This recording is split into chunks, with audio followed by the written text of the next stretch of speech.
Coming up on this Monday edition of Locked On Eagles, we've got trade talk. We have Gino about to rant about special teams coordinators, former Eagles quarterback talk, all that and more. It's the offseason. It's Locked On Eagles. You are Locked On Eagles, your daily Philadelphia Eagles podcast. Part of the Locked On Podcast Network, your team every day.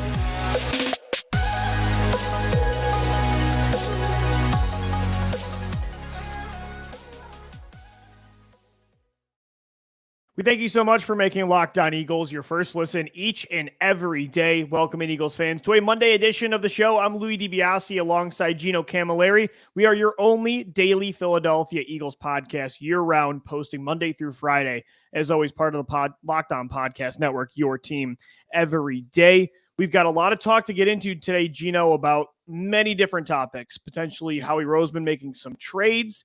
We also have some talk about the Eagles extending and paying their special teams coordinator even more money. I know you're already fired up. We'll get to that in segment 2. And then we also have some news about a former Eagles quarterback that I thought was definitely noteworthy. For the offseason, it's combine week, so news is going to be circulating each and every day. And Gino, an interesting one this weekend that I want to start with is trade talk about Quez Watkins. According to The Athletic, Bo Wolf specifically, the Eagles beat reporter for The Athletic, he mentioned how the Eagles would be very open-minded to the idea of moving Watkins for the 2023 season. And this comes after, of course, Quez having a pretty down year in comparison to 2021. And it's highlighted by that significant drop late in the game in Super Bowl 57. He has definitely fallen out of favor, even with us. And we were a very pro Quez Watkins podcast, but I think it makes sense. They need a lot of picks bad after the third round. They only have 2 7ths right now. He only has 1 year left on his deal, and the third receiver in this offense is a 5th or 6th option when you go down the line of passing targets and running backs and Jalen Hurts running the football. So I can see why they'd want to move him maybe for a day 3 pick. There's a lot of good options in free agency that can do what he does. And like I said, I think they're probably going to have to prioritize the future here, and they prefer a rookie on another 4-year deal. But, man, Watkins has – just the difference of a year makes. For a lot of Eagles, it was in a good way, but for Quez, it's in the opposite. He's kind of getting that Jalen Reagor, Nelson Aguilar treatment right now. I love what you said, that in this offense, as the wide receiver number 3 or the 5th or 6th option, but when your number is called, you have to perform. That's the thing about it. It's a high risk, high reward, what have you done for me lately type position. It's almost like the 6th man off the bench. I will continue to use that Danny Green type of analogy where you come in, they expect you to hit your shots. They expect you to make that catch in the Super Bowl. They weren't asking you to do what A.J. Brown and DeVonta Smith were doing, separating every single play, having to get open, having 5 to 10 catch games. No, they're asking you to get 2 catches in key situations at times, and he drastically regressed from the player that we had saw early in his career. And that's a position where you can upgrade that, and to sit there and sit on your hands with it would be downright the wrong thing to do, in my opinion, because even Zach Pascal put out better numbers than him at that position this year. What he was able to do, just not being a liability. And that's what Quez Watkins was. You can get guys that are late UDFAs and guys in free agency that won't cost you a ton of money to come in and do what Quez Watkins did, potentially at a lower cost. Potentially you can recoup picks. And it's unfortunate that he did fall out of favor, because we were saying him and DeVonta, they looked great together last year early on. But Sirianni called him a wide receiver too in the offseason. And we were saying it as well. And it's unfortunate that you have to go back, and this guy that ran a 4.36, and we had all of these ideas of what he could be, like a gadget type of guy, get the ball in his hand. And just every time he was asked to do things over the last about a year and a half, it just seemed that everything came difficult for him. And it was almost like the Nelson Aguilars and the JJs, where it's like when nothing is going right, nothing is going to go right, and it's only going to continue to compound. And in the biggest moment, Lou, that was the most unfortunate thing, because you look at that ball Jalen throws in there, you look at the situation, and look what happens after that play. Yeah. That's a Super Bowl victory for you. It could have been an awesome story where this player all year doesn't really have a role in the offense. Then his number's called late in the Super Bowl, and if he would have been able to pull off that catch, would have been incredible. But you're right, Gino. He just, every time his number was called this year, he wasn't able to be that guy. And, that's unfortunate for Quez. There were some moments that, again, I'm not giving up on Watkins as a player for his NFL career. I don't think he's Jalen Reagor. I don't think he's JJ Arcega-Whiteside.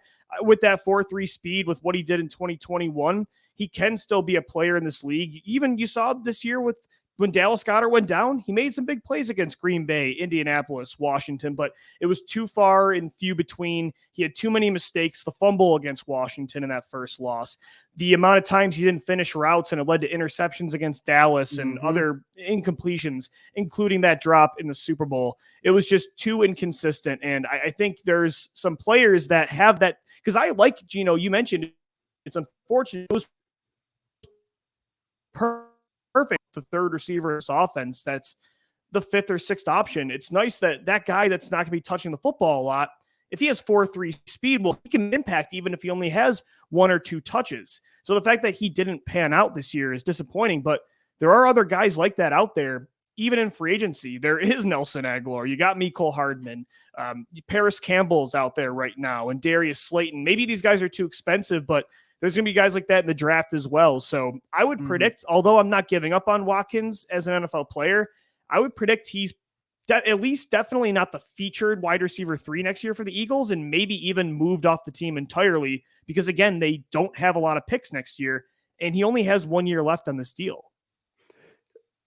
Look at what we're talking about. It is the wide receiver 3. So this isn't something that we should. It's not make or break either way. Yeah, it's not make or break, but it's one of those in the margins type of things that I always go back to where I look at this position, Lou, and I see what has happened to Buffalo over the last couple of years since they had that really strong 3-man core when it was Stephon Diggs, John Brown, and Cole Beasley. And those 2020 really were what Josh Allen needed.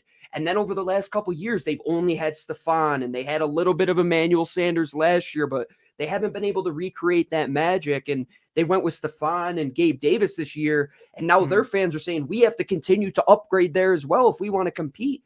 I mean, look at Cincinnati. That's a team where you're saying you have 3 guys that you could go to at any moment of the game, and he can make that play for you. Like, what if Tyler Boyd is at that position for you in the Super Bowl? Like, do you believe that he makes that play? Because I do. Again, Gino, the good news is the reason we don't have to panic like Buffalo or even Cincinnati is because your Tyler Boyd is your elite tight end. So that's why it's not the end of the world. But I'm with you, though. If you could have that player, it's always going to have to come at a cost-effective rate. It have to be a low-end draft pick or free agent because you're paying so much money to Brown, Smith, and Goddard. But I agree that it is a role. If again, it's not a make or break role. But if you could upgrade it, it would be amazing to have the 2021 version of Quez Watkins or a different player come in and be able to give you some meaningful plays. Because, again, he had the big play against Minnesota week 2. He had the clutch touchdown against the Colts. He had that touchdown against the Packers. And outside of that, Quez was pretty much non-existent the entire year. It's fitting that in that game against San Francisco week 2 last year, he came up just short of the end zone on that beautiful bomb. And there were multiple times in that game where you're saying, oh man, I see it. Like, I see what could happen. And then you see the regression. And I don't know where it came from. Like, just not finishing your routes as somebody who's so fast. That was an intriguing thing. And he's always been somebody who's done a good job high pointing the ball and has had solid hands. So to have drops, it's I wonder if it had to do with his role being reduced. If maybe it was hard for him to stay in it mentally. It's intriguing. I don't know what it is, but he's young. I'm not sure, Gino. It's an interesting story, and we'll see if they do trade him. Yeah. Even if not, they're going to bring in competition. If he's still on this roster, I'm fine with that. I don't think he's shot like Jalen Reagor was, and he had to get out of Philadelphia.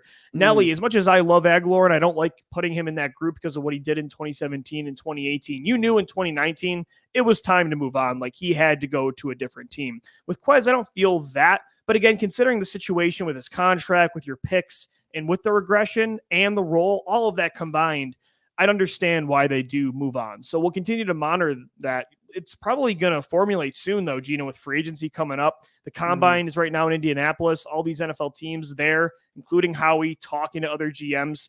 This is kind of the start of the year when things really start to pick up. So we'll continue to monitor that right here on Locked On Eagles. But coming up next, I'm pretty much going to give Gino the floor for this one because he's pretty fired up to talk about the Eagles extending and pretty much giving a raise to their special teams coordinator, Mike Clay. We have some thoughts about that. Coming up next right here on this Monday edition of Locked On Eagles. And guys, today's show is sponsored by FanDuel. The midway point of the NBA season is here, and now is the perfect time to download FanDuel, America's #1 sportsbook, because new customers, they get a no-sweat first bet up to $1,000. That's bonus bets back if your first bet doesn't win. Just download the FanDuel Sportsbook app. It's safe, secure, and super easy to use. Then you can bet on everything from the money line to point scores and threes drained.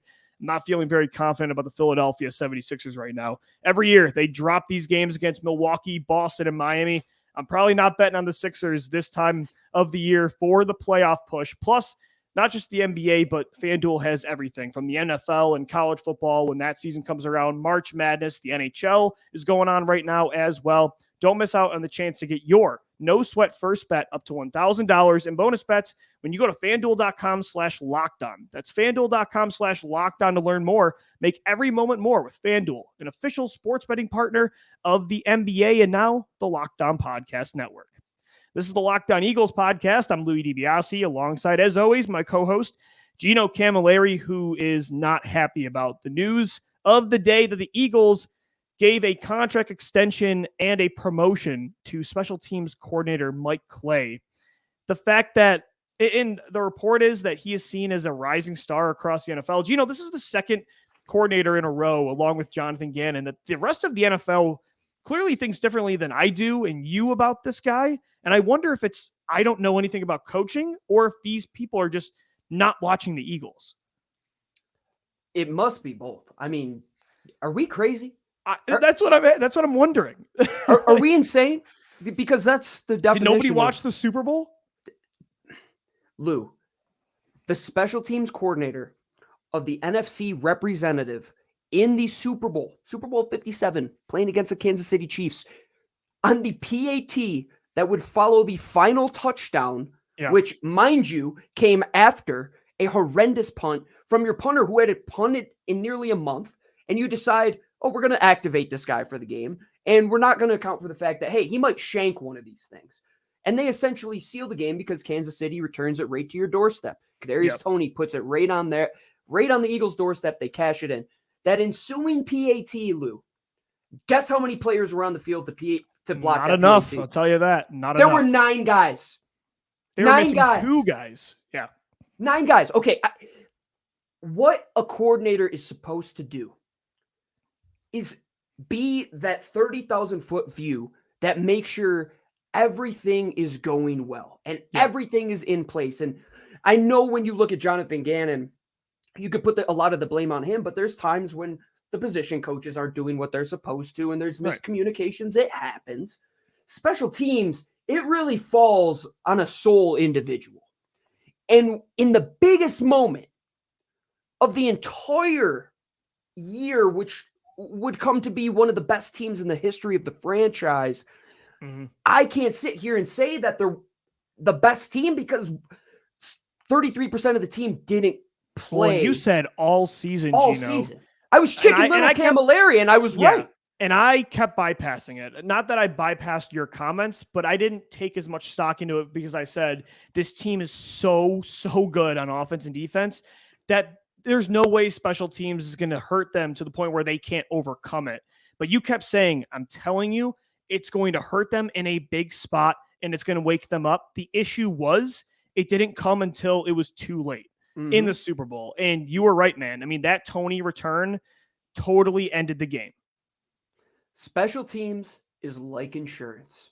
You might be paying into your insurance policy every month and say, why the hell do I have this thing? Well, guess what? When the first big rainstorm comes and your basement's flooded and everything in your house is destroyed, bingo, I had insurance. Well, Lou, when your defense cannot get a stop and Jalen Hurts had a single mistake, the special teams, they have to do their job too. And they don't even, I'm not even asking them to win you a game. No, or carry just don't lose just it for don't you, which lose they did. it for them. And they did. And so that was to the point where then the Eagles see that and say, okay, we're going to not only extend the coordinator who's had issues for this isn't just a one-game thing. I wouldn't say fire this guy if it was just a one-game situation, but the special teams for the Eagles has not been good in years, really. No. I mean, it's not just Mike Clay. It's been since 2017 since this team has really been dominant or just a very good special teams unit in pretty much every area. The only pro of special teams this year was Jake Elliott. To say Mike Clay deserves more money is nuts. It's insanity. It's preposterous. It's dumbfounded. Whatever adjective you want to place on it, Lou, because I know we get a little spoiled and Jonathan Gannon falls into this with Jim Johnson. Like every defensive coordinator is compared to Jim Johnson. Well, I compare every special teams unit to 2015. It's just even comparing it to no unit. You could just tell they were not good on special teams this year. No, they weren't ever making big plays in any area. No. So this is from Jeff Kerr, our friend over at CBS Sports. Yeah. He tweeted today, Rick Gosselin, who ranks special teams every season. He ranked Michael Clay in 2021. His unit was 21st. Guess what it was in 2022, Lou? Was it dead last? It should have been dead last. 31st. Yeah. So you're paying a guy who not only got worse, but ultimately cost you in one of the most important games of the season. And it's not like this is I find special teams so frustrating because there's special teams units in high school that are run seamlessly and at college level that are run seamlessly. And I'm watching some of these XFL games. I'm saying, oh, these guys look great. Like they're tackling, they're hitting their lanes. And Lou, you bypassed it because you thought it wasn't going to be a big deal. I was Chicken Little. They're saying, guys, this is going to be a problem. And it inevitably was. You got to listen to the football guy when it comes to special teams, ladies and gentlemen. You got to listen to the football guy. I don't know what more you could have asked Jalen Hurts to do in that game. I know it's a tough ask for the defense, but to not even put 11 guys out there on the final PAT block should be like the ultimate nail in a coffin for like when you're watching bad coaches and you're watching these Nathaniel Hackett's last year and you're like, oh, here we go. This is a dumb football situation. That was a dumb football situation. And that wasn't the first time. It had been all year and kind of doing those things that were like square peg in a round hole where last year, I mean, Jalen Reagor returned punts for how long and they never changed anything. This isn't just this year. Well, that was this year. Yeah, Britton Covey. I mean, he had a nice stretch there with the Titans game, and I think it was the Giants game where he made some nice returns. But outside of that, it was the entire season he didn't do anything, and they didn't return kicks back past the 25. And that's the thing. Every time they kept it in play, they would allow the team to return. And I know personnel was an issue, Gino, and they need. That's why I like a Mecole Hardman. But it's not just on personnel. Why is it an issue if 2015 with a roster that we talk about is one of the worst in Eagles history? Could put together a special teams and unit that's why like I was always so dumbfounded. For 2 years, I'm like, the Eagles have so many explosive open field players. How could not one of these guys be a consistent returner? That's got to come down to coaching. It has to, because if you're doing because nobody was good. No, and you don't even give Devin Allen a chance, and you're just not doing the things that a special teams unit should do. And we have seen great special teams with David Akers, who would always put you in a great position. And I mean, Jake Elliott, I feel so bad for the guy because he was downright perfect all year long. I mean, this was maybe his best year of his career. And you look at the punter, they didn't do their job. Like Aaron Sitbos, not having any competition coming into camp, falls on your special teams coordinator. Bad this year. The fact they didn't add one last year is not. Somebody said on Twitter today, the Eagles, whatever that account is, I don't care. They're useless in my opinion. Oh, did you see the bad punt from Aaron Sitbos? You brought a guy back after a month on the injured reserve and expected him to nail the punt exactly where you wanted. And the punter you brought in before that, by the way, was terrible too. I mean, you're out of your mind. This guy doesn't know what he's doing. He doesn't know what he's doing. And Lou, if it costs him in a big situation again next year, you'll come back to this podcast exactly. And they'll give him more money. And they'll give him more money. And folks, we're not the only people. Everybody in our NFL Locked On host chat thought it was crazy when they saw that. The Chiefs host, he was basically laughing in our face after that. So that's just the perception that the rest of the league. Rising coach, sure. Whatever you want to call Mike Clay, Give it to That's him. the second time in 2 years they've said that about a coordinator that I just don't understand it. But I don't know. I don't know what we're missing, but the Eagles are missing a good special teams unit, and they need to find one in 2023. Coming up next, a former Eagles quarterback just got released in the NFC East. I'm sure you all know who that is. We'll talk about him next right here on the Locked On Eagles podcast. All right, Eagles fans, we are wrapping up this Monday edition of Locked On Eagles with, of course, some Carson Wentz talk, but not in the way we normally do on the show. Gino, he was released by the Washington Commanders today after a year removed from Washington trading a second-round pick and 2/3 for him. Wentz now released by or traded by 3 teams in 3 years. The fall, and we know the entire story. We're not going to dig into everything, but I just thought about it in this way today. To see Nick Foles and Carson Wentz where they are now and just the trajectory of these two in their careers and the fact that those two are the ones that helped you win your first ever Super Bowl, it is the most unique and chaotic story that these two quarterbacks have. And 2017, the fact that that happened is unbelievable because now, I don't know, man. I think Carson Wentz, considering everything he's gone through since 2017, I don't know if he's the kind of guy that wants to be a backup quarterback in this league now. I wouldn't be surprised if he retires. This is a crazy story. I mean, there's going to be documentaries and books. I kind of want to write one myself about the two quarterbacks that helped you win a championship. It's nuts. That's a pretty good book, Dara. I think so. Right, it's a fascinating story. Because nobody has talked about this more than we have. I'm ready for that. I'm prepared. Once again, for the book. What year is it? It's 2023. We were talking about this guy back in 2016, and it's crazy, man. It's unfortunate that Carson Wentz couldn't live up to what everybody thought he could be. Well, what's going through his head with? I mean, if I got that guaranteed money, Lou, and I was as dog water as Carson Wentz has been the last couple years, I might ride off into the Suns, or not even. I might get out of Dodge and never show my face again at this rate. Yeah, it's crazy. And Washington, you look at, and that's another example of a team that's caught in quarterback purgatory, right? You're in both teams. Carson Wentz showed the NFL with the Indianapolis Colts and the Washington Commanders. Here are two teams with pretty good rosters that are not bad enough to pick at the top of drafts, but they're not good enough to compete for championships. They had to take a risk on a guy that definitely has physical upside and has had past years where he showed he could be a great quarterback in the league, but it was so far removed, and they took chances, I think, just too late, and they were stuck, and they continue to be stuck. And I think that's the one good thing about where the Eagles are is I was concerned they were going to be in that purgatory after Wentz, and Jalen Hurts is now going to give you, I think, the sustained success that you thought you were going to get with Carson. So that flash in the pan, lightning in a bottle, Foles and Wentz type of stuff, luckily for the Eagles, I think is in the past, but for teams like the Commanders, they're still stuck in that. And for this draft class, they're not picking very low. They're not going to have a chance, I think, at any of the top 4 guys, Bryce Young, Anthony Richardson, Will Levis, or CJ Stroud. So I don't know what they're going to do. Is it going to be Sam Howell? I think Derek Carr would be a very intriguing conversation to have with that Washington team. Yeah, they'll probably go for a veteran, Garoppolo, Alex Smith. Somebody that could try it, because that defense is good, man. I mean, they got playmakers. Like, they got 3 dogs on the outside. Their offense, too. Yeah, their offensive line is pretty freaking good. Like, their trio of receivers, Jayon Dotson next year is going to be a problem. Curtis Samuel had a bounce back year. Terry McLaurin.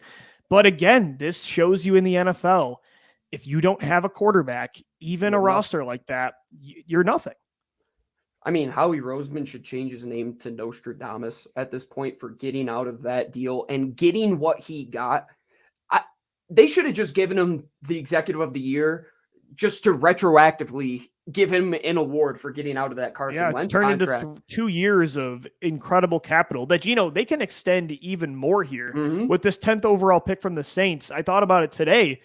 With those 4 quarterbacks, if a team like Washington or a team that's too low to get a quarterback needs to move up, he could turn it into a 3rd year where he recoups an extra first-round pick in a following draft class.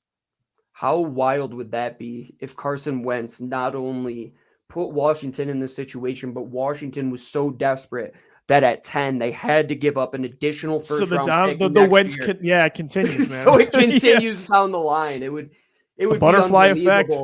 But Howie Roseman, you're right, Lou. Not only did he use that and it was a one and done, no, he's continued to get capital because he knew it's a rare situation, Gino. I mean, he had to benefit from an awful situation where his quarterback didn't work out.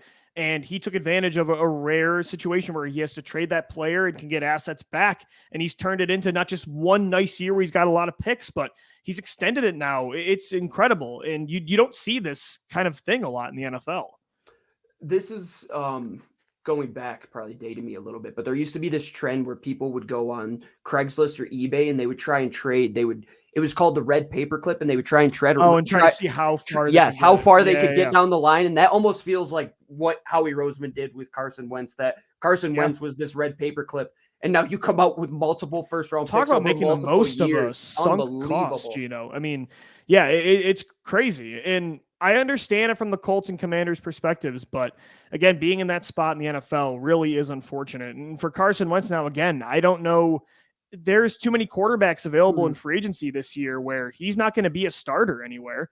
And he just doesn't seem like he's probably in the headspace to want to be a mentoring backup. Maybe down the road. Want him in the building to be I don't know. Yeah. No. And again, I don't know what he's like right now in the NFL. I'm sure he's just probably a ghost. And again, a lot of it's on him, but I also get the circumstances why he would be like, get me out of this league, because he has had a dramatic career. And he hasn't had as many highs as Nick Foles did. So I would understand why it'd be harder for him to hang on than Nick has. But what an insane story about some of these Eagles quarterbacks over the years. And Carson Wentz is another one of those, and just released by the Washington Commanders.